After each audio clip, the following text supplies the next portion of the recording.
Jalalabad association Sylhet কাতারের আয়োজনে ইফতার ও দোয়া মাহফিল অনুষ্ঠিত।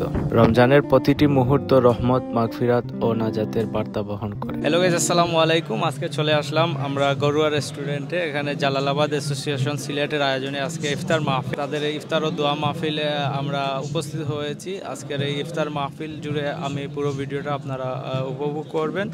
এবং আজকের এই ইফতার মাহফিলে উপস্থিত হয়েছেন বাংলাদেশ অ্যাম্বাসেডর মাননীয় রাষ্ট্রদূত নজরুল ইসলাম। আমি ওনাকে শুভেচ্ছা জানাচ্ছি।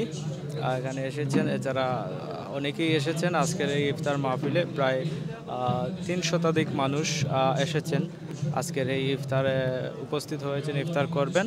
তো ভিডিওটা শেষ পর্যন্ত উপভোগ করবেন, সাথেই থাকুন। ধন্যবাদ।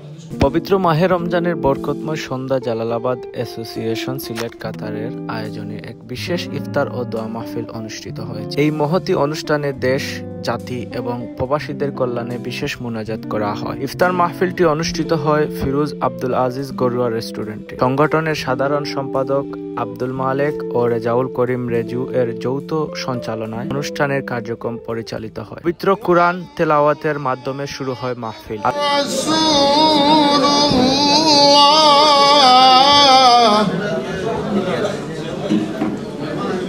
والذين معه أشداء على الكفار رحماء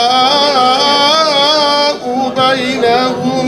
অনুষ্ঠানে সভাপতিত্ব করেন জালালাবাদ অ্যাসোসিয়েশন কাতারের সভাপতি মাহবুবুর রহমান। এছাড়াও প্রধান অতিথি হিসেবে উপস্থিত ছিলেন কাতারে নিযুক্ত বাংলাদেশের মাননীয় রাষ্ট্রদূত মোহাম্মদ নজরুল ইসলাম। আলোচনায় বক্তারা রমজানের গুরুত্ব, আত্মশুদ্ধির পথ ও ইসলামের সামগ্রিক কল্যাণের দিক নিয়ে আলোচনা করেন। জীবনের সকল ক্ষেত্রে এই কোরআনকে যদি আমরা মান্য করার জন্য তৈরি হই, তবেই আমাদের জীবনটাও এইভাবে বরকত এবং সমৃদ্ধিতে ভরে যাবে।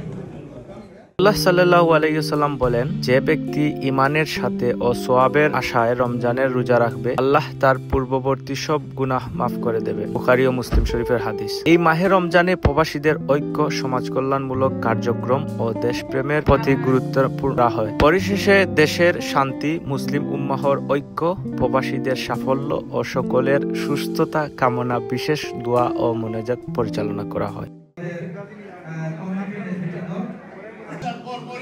আমরা যে 3টি লাশ পাঠানোর ব্যবস্থা করেছি কাতার জালালাবাদের পক্ষ থেকে, আপনারা হয়তো জেনেছেন।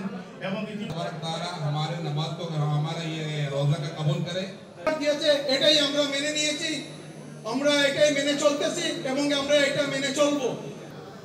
সুরমা, কুশিয়ারা, মনু, খোয়াই, এই 4টি নদীর যে দেশ জালালাবাদ, সেই জালালাবাদ অ্যাসোসিয়েশন আজকে আপনাদের এই ইফতারের আয়োজন করেছেন।